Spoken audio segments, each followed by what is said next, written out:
Man, I love me some beans, but what I love more than beans, a good steak dinner to go along with it. That's not what you get here. Actually, in real life, I don't even like beans, but what I do like, jelly beans, and that is what's on the Samsung Galaxy S2 on T-Mobile. How's it going, guys? I'm Aaron Baker from PhoneDog.com, and the T-Mobile version of Samsung's Galaxy S2 has Android 4.1. Let's take a look in the hands-on walkthrough video. Here's Android 4.1 running on the T-Mobile Galaxy S2, and I think for a lot of people, if you were thinking about getting the Galaxy S3 or maybe even the Galaxy S4, you got some time to spare now that this device has Android 4.1.2, because yes, the S3 and the S4 have more features, but if you're looking for some of those kind of system things that you get with Android 4.1 or 4.2, you're going to be pretty happy with this update. First of all, you can see out of the gate, the notifications area looks totally different here. You can see it's much more fitting to what you would see on the Galaxy S3 with Android 4.1 with a newer version of TouchWiz, and granted, it doesn't have the same nature effect type unlocking mechanism that the Galaxy S3 does. So you see that it kind of keeps its own brand identity there. They're not trying to bring all the nature UI stuff over onto the Galaxy S2 because at some point they may get too close and people may say, why would I upgrade? And obviously an OEM never wants that. They want to keep you happy, but then they want to keep you happy, so happy in fact, that you upgrade to their current product and then the next product and then the next product. So you get how overall kind of how the marketing scheme works. But you can see again Android 4.1 running right here, TouchWiz user interface,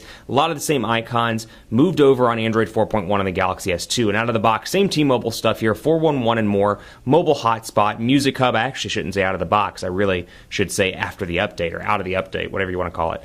T-Mobile My Account, T-Mobile Name ID, T-Mobile TV, and you're obviously seeing some different looks and feels here in terms of the icons. You know, they look a little bit different in some cases. Visual voicemail, Quadrant Standard, which I installed so we can do a quick Quadrant Standard test, and again, just a lot of little things across the board. So Project Butter's running behind this, so I just find it to be faster overall versus Android 4.0, and you can see when you go to the wallpaper, for example, you got your home screen wallpaper, and we'll jump in here, and so you see the original Android 4.0 homepage wallpapers, and then you've got over here the Galaxy S3-esque and Note 2-esque wallpapers as well. So you do get that brought over onto the T-Mobile Galaxy S2. And then other inclusions, I should say, are bubble style, background style, and the text messaging. So when I go into messaging, I can customize and make this message my own. So for example, with bubble style, I can change this around, make it my own if I want to, and of course the typical blue and yellow out of the box, but I can change this much like the Galaxy S3, much like the Note 2. I've got that feature where I can move those around and really make those my own. And same thing with the background. I can create a custom background if I want to, and then make that my background for text messages. And as you can see, I'll do it real time on camera so you can watch. And then there's that. And we'll say, whoops, just for example, and we'll make that our background. And Shazam. I didn't save it, but you get the idea. Maybe it auto-saved for me. And then when I send a message, it'll be there out of the box. Now, keyboards you may be asking, for example, you've got Swipe keyboard pre-installed, and then you've got, what else? Google Voice Typing and Samsung keyboard as well. So Swipe for your input, and then Samsung's keyboard pre-installed as well. So you can see kind of a lag here, but keep in mind I just installed the OS update. So keep that in mind. Lag, a little bit, not too much. Other things you see, Google Now integration, and of course Task Manager as well. And you've got that right here. So Google Now powering up, and I can take advantage of that if I see fit. And then recent applications as well, where I can come in here and kill off my tasks if I desire.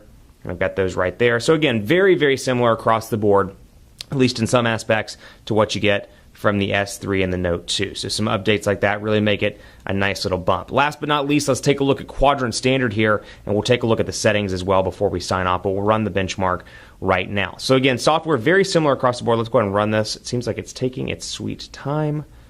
Oh, Quadrant Standard has stopped. Let's try that again. Power up Quadrant Standard, run the benchmark, and let's see what we can do here. Let's make some magic. T-Mobile and Samsung, let's do this.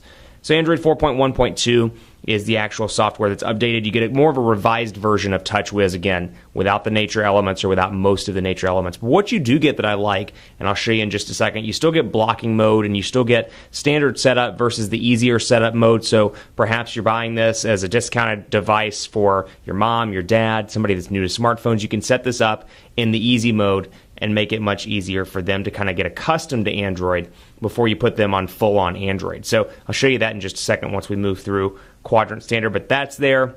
The like I said, the font stuff in the system interfaces there. So you've got that, you've got the battery percentage, so a lot of stuff carried over, and then of course some new customization things to really make the device your own. So Quadrant Standard's running right now, and we'll wrap this up and take a look at what our score is and see if it's improved over previous versions of the Galaxy S2 running Ice Cream Sandwich. So it's completing its tasks, it's chugging along, and let's see what we can do. Bam.